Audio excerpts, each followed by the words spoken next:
Hello there. I'm Tomlin's Nyback. This is 365 days towards racial change. Got a lot to go over. It's a little bit of housekeeping. I'm going back to school, so this May we may get a little break or pause. I'm going to try to pump out a big chunk of these before I get back to school. But we're on schedule as far as the schedule can be. I've been involved with 12-step fellowships and stuff, and one aspect of the 12-step fellowship is sponsorship. It's a person to guide you through steps, to talk to, and stuff like that. Anyway, I had one sponsor years ago when we were talking about God's will. That's a big thing, big issue in the fellowship. And he said, wherever you're at, whatever you're doing, good or bad, is God's will, or else it would be different. And so I missed some deadlines. It's a big project, right? You're talking 180 some hours minimum of this. Counting, I have a process where I actually read, write, then type, then post. So it's pretty involved process. Anyway, I'm not making excuses. That's just the way it is. I think before 2020 is out, we'll have that 365. We're here talking about Black issues, how Black people figure in America. It's a slightly different perspective. We're informed by a man named Dr. Claud Anderson. I'll introduce you to some of his work and some other resources in a moment. But the perspective, I don't know, there's a lot of factual information we can demonstrate. There's some personal angst that goes in there, my personal experience being Black in America. Even thing is, like, I've experienced most of what we talk about. I'm an authority because I am Black. I'd be an authority without the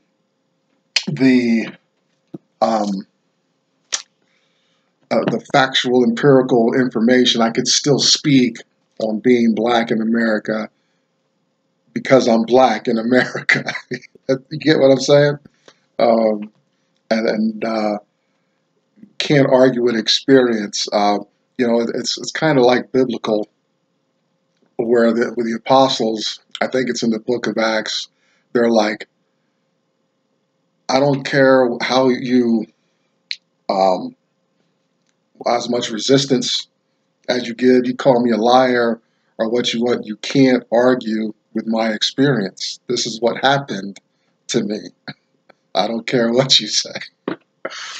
And, I got people coming at me. I had a discussion at work,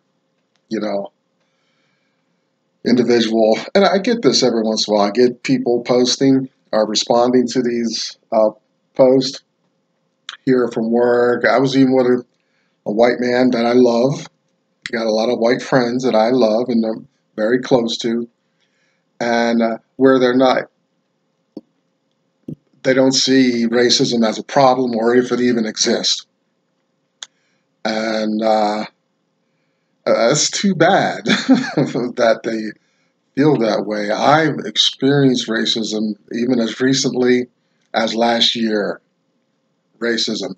And like the sexual assault survivor, listen, the racism survivor determines whether they've been raced at. There's a new initiative kind of making its way through Congress. I don't see it getting much resistance, but it's called the Crown legislation or Crown initiative. It's about addressing discrimination against bald heads, right? Which I don't know. Is that it's a thing for the bald-headed people, right? I have plenty of hair. I wear this is kind of my uniform now. I got plenty of hair right there. I don't really keep it. That's why I wear this hat. But it's a real thing, and bald people feel they've been discriminated against or that it's been an issue with their advancement and stuff like that. Therefore, we have, crown legislation, crown of the head, and they, a bald person determines if their baldness is is an issue. Now, the thing is, you're going to open the door to a lot of stuff. Up here, this is a bridge. This is a very expensive bridge up here because I had my teeth. I was playing with rocks with a friend, and he knocked my teeth out, and I went decades getting, with my grill messed up. And, so I finally I was in a position to get this bridge. Boom. Now, what about, teeth discrimination? Facial hair discrimination. I mean, we can go over, every little thing. So I'm not there. Just talking about racism. All right, let me try to get back on time. I'm starting to drift a little bit. What's impressed me, is that the number of white people interested in this topic. I commend. I'm going to give a shout out. We're this little community, microcosm, insignificant corner of the internet. I'm very vocal about, the negative side of being white, sometimes being part of power group, other groups, as well as it's directed as other groups are have relation with black folks. So today, let's lighten it up a little bit. I think of myself for trying to be fair. History has just, the way history goes, it's just a different phenomena. But I do want to give a shout out to white people who are genuinely interested in the plight of black people, whether they are just want an academic understanding of racism, because technically it's really not our fault. It's if we perpetuate what's not wanted, then we got to assume some responsibility for that. But overall, these people back then, my people were so passive. I don't understand that. That's something I, want to tease out someday. How, well, we understand, later on in slavery, you've got a conditioned people along skin color lines, and it's just a natural status quo phenomenon. But what about initially, right? You don't have a Braveheart type story with a Mel Gibson character sweeping the west coast of Africa of white oppression. You got this economic machine just running, and people are being mutilated, brutalized, raped, burned alive, enslaved, beaten constantly, worked for no pay. You get just enough to survive the next day. But then, even in defense of white folks in the power group, their ancestors saw an opportunity and they took it as, as troubling as they had to challenge their consciousnesses, some of them. Their ancestors had to kind of break some barriers and still go to church and still have God in their lives while they came home from these services, pondering how to justify abusing other human beings just because they have the different skin color. So I want to give a shout out, to white skinned people who are interested. When I did my little talk at this community summit a little while ago, there was just one or two black people in the room. It's filled with white folks interested in the phenomenon of discrimination, slavery, and things like that. So there could be a shout out. You know, every once in a while, they are interested. My white friend that I was with yesterday, you know, he's part of that section of the power group. You know, it's not about feeling one way or another about races and skin colors. You know, he wants no part of abusing another human being. He's a man of the humanity of individuals. I got plenty of white people that I fellowship with who aren't where even subtly abusing another people solely on the basis of their skin color is an abhorrent thought. You know, and also we're trying to get black people to come around in group and mass, critical mass to bring about change. You know, for a lot of people who disagree with my position and the position of many others, that black people are in trouble, that racism still exists. You know, I recognize that black people get along. We're not openly abused, right, as much, but it's the subtle things. It's resistance and upward mobility in a white system, in a white corporation. It's socially being excluded.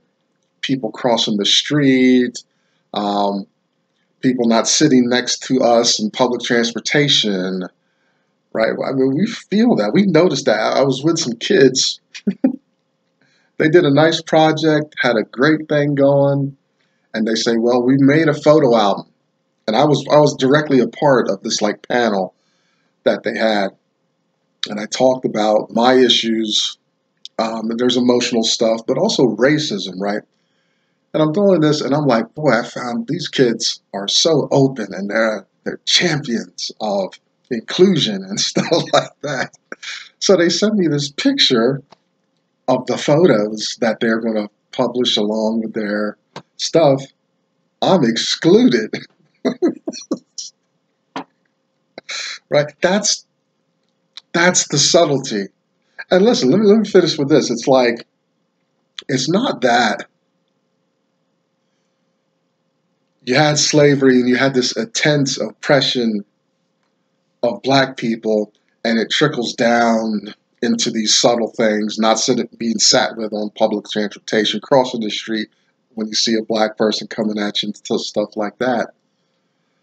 It's the subtleties that have always existed, and that slavery is just that kind of subtle racism on steroids, on a power trip, right? The subtlety is always there, always apparent. The next few days, I hope to touch on some of that stuff. So anyway, long story short, I know black people get along. We move around. We got sports and entertainment.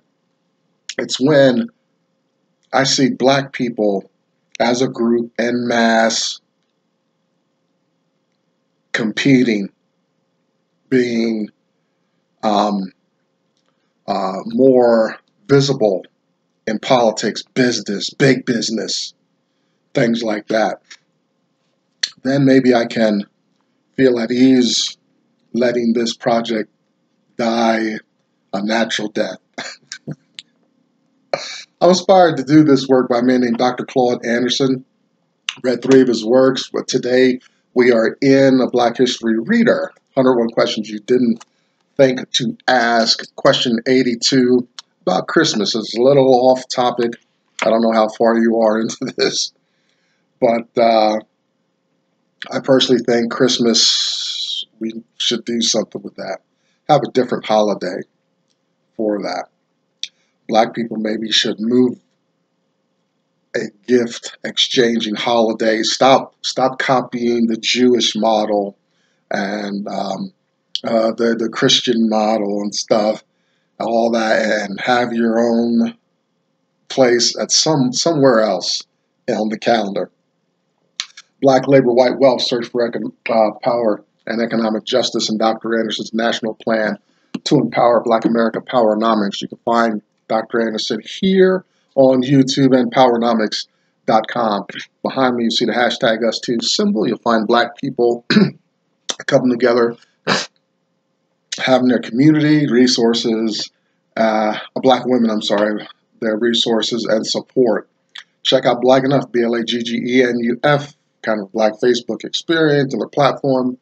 If you got a business mind, go holler at Dr. Boyce Watkins at the Black Business School, theblackbusinessschool.com. Excuse me, a little Java there. I like mocha. All right, day 305, here we go. About Kwanzaa today, and Christmas holidays and whatnot. The question out of question 82, Black History Reader, that's page 230. Was Kwanzaa the first alternative to Christmas for Black Americans? And the answer is no. We had a lot of stuff. Let's tease out Kwanzaa a little bit. I heard about Kwanzaa years ago. It's died down much. I don't know if it's where I live in the country.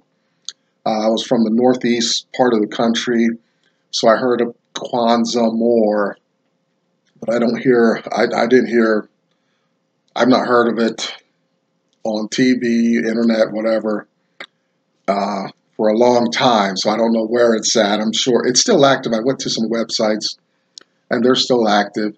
You know, a lot of things are little grassroots. Maybe they'll just keep growing together and we'll mingle someday, because you got Dr. Anderson over here, Kwanzaa over here, and this group over, and you know, it's grassroots, and it's just going to take some time to come together as long as we maintain some momentum. But Kwanzaa developed 1966 by Maulana Karenga. I probably butchered that name. I'm sorry, Mr. Karenga. Originally born Ronald Everett, changed his name. Not unusual for Black folks. I'm starting to tinker with that idea myself. Created Kwanzaa, kind of a Black/African Christmas. And a lot of the elements. There's a menorah type candle thing, and there's many days to it. It happens over an extended period of time. So, you know, borrowed from a lot of elements, made it Black, Kwanzaa. And it's our Black or African Christmas, right? And not much press on that lately. But it's important, and in the notes, in the description, you'll see, I talk about how any holiday, Christmas, major holiday, it's an opportunity for ethno-aggregation and vertical integration. Ethno-aggregation is where that particular ethnic group maintains their own economy in-house within the ethnicity, and then if there are opportunities to deliver these resources, products, services to other parts of the community, then you can engage in some monopolistic endeavors and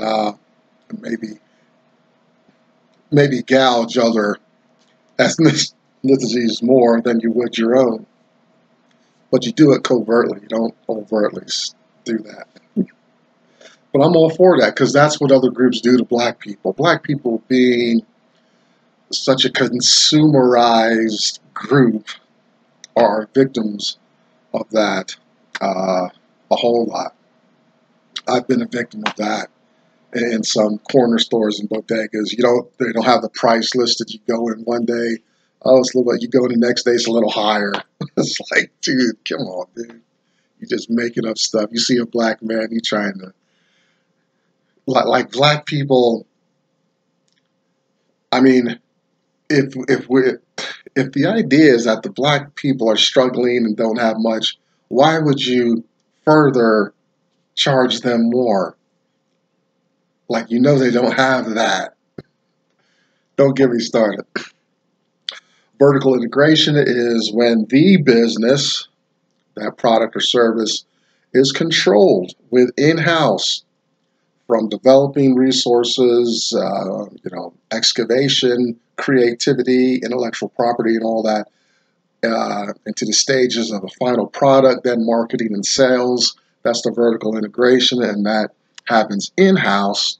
And that's another thing that Dr. Anderson advocates. Well, a holiday is, almost that culmination. It's that yearly cycle. And for some reason this year, I really felt the yearly cycle, and for some reason, I disliked it this year. Our yearly holiday, our yearly New Year, yearly religious moment, yearly stuff, and we go through a yearly thing. And I guess we got to follow nature, and there's some sources of why we do things on a yearly cycle and stuff like that. Today there was some angst, or this year there was some angst as I reflected on this mundane yearly life that humans live. And I wish we could be more linear, but we're like, the gerbil, or small rodent on the habit trail on the wheel, just running. We like running there, but we're in circles going nowhere. I think I would like to see us have a more linear, maybe Christmas every 5 years. Let it build up some potency. It's like laying off sex for a while. You get some potency and some desire and some drive around it going, right? So the ethno-aggregation, vertical integration come together because, if you think about America's Christmas, how it's such a huge commercial event, well, that's kind of what the holiday is.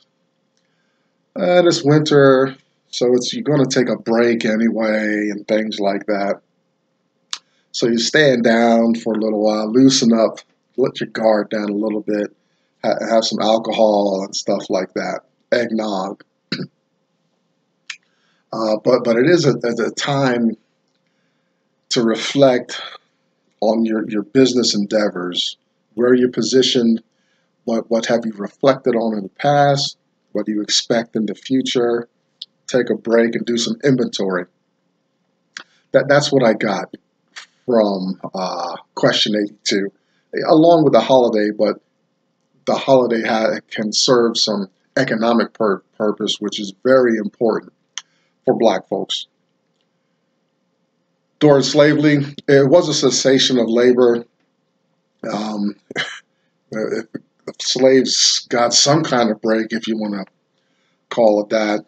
A cessation of labor, opportunity to celebrate with other slaves, visit other plantations as best you can. If you were on good behavior, they had a pass system and things like that where slaves could move about. But overall, Christmas is a European holiday. That the colonists and early people of the power group enjoyed, and blacks, being black, right, is one thing is about being creative, taking that status quo, putting some jazz to it, and being creative with it. So Dr. Anderson mentions two kinds of black Christmas well before Kwanzaa. The first one is called Jant Kanaus. This sounds very Germanesque, Jant Kanaus. And JOHNKANNAUS. AUS. And then costume slaves would go about, tell their plantations and visit, and they laugh it up, have fun, probably have some alcohol, cigars, about tell stories, maybe see some old faces. Remember the slave, when slavery's really going, parents could have been forgotten. No one knows their birthday or how old they really are, so to speak. Siblings, right? You know, it's just, you are mixed up, going away. Think about when you get a cat or a dog from the shelter, an animal, right? That animal probably does not know its siblings and stuff like that. We do that with animals all the time, right? But this people, black people are people, so it's a different thing. So anyway, you have this holiday, so maybe you'll see a slave just in another, the slave with, you know, the hair down, more relaxed, where you're visiting and not dropping off a load of wood or a plow, you know, something work related. Very nice. So costume slaves roaming plantation to plantation, junk canals. Second illustration Dr. Anderson gives us is a celebration called Christmas Gift, GIF.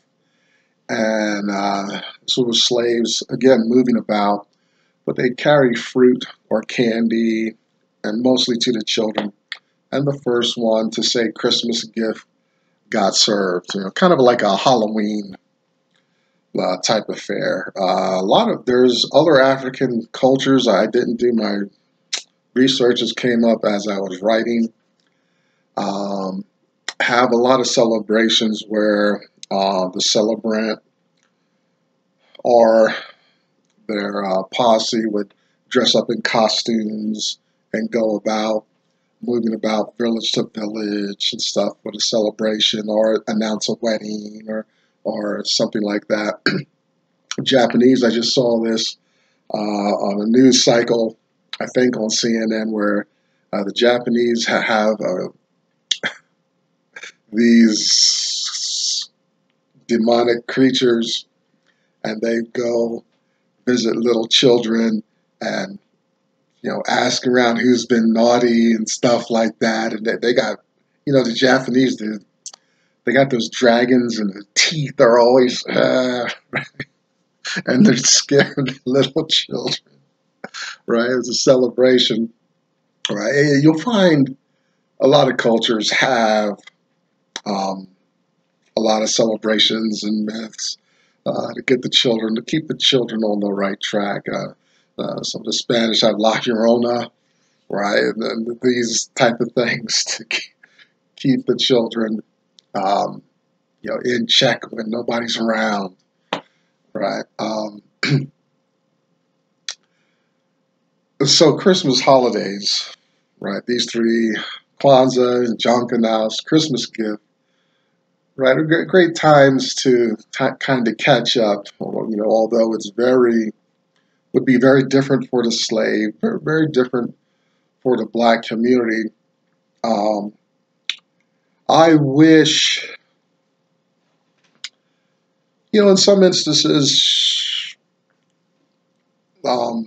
imitation and reclaiming some of these celebrations and stuff, Africanizing them and things like that. There's just some good stuff. I wish the black community in America had more original thought, right? But like I say, like let's move this commercial holiday to a more significant time. Reclaim it, right? You know, the Christians and Jews dovetail. Well, sometimes Muslims too. Like we have our three religious holidays happening so close together. As like, is it invalid if it happens in the beginning of August? These major global holidays and celebration, right? I mean, that's my thing. But we got to start somewhere. Don't change anything. Don't try. We're already there. I'm just talking off the top of my head. Listen, I'm out of time. I'm Tomlin's Nyback. 365 days towards racial change. Think about your holidays and whatnot. Maybe you can start something in your family off season, and who knows where it might go. Thanks for hanging out with me. I'll see you next time here at 365 days towards racial change. Bye-bye.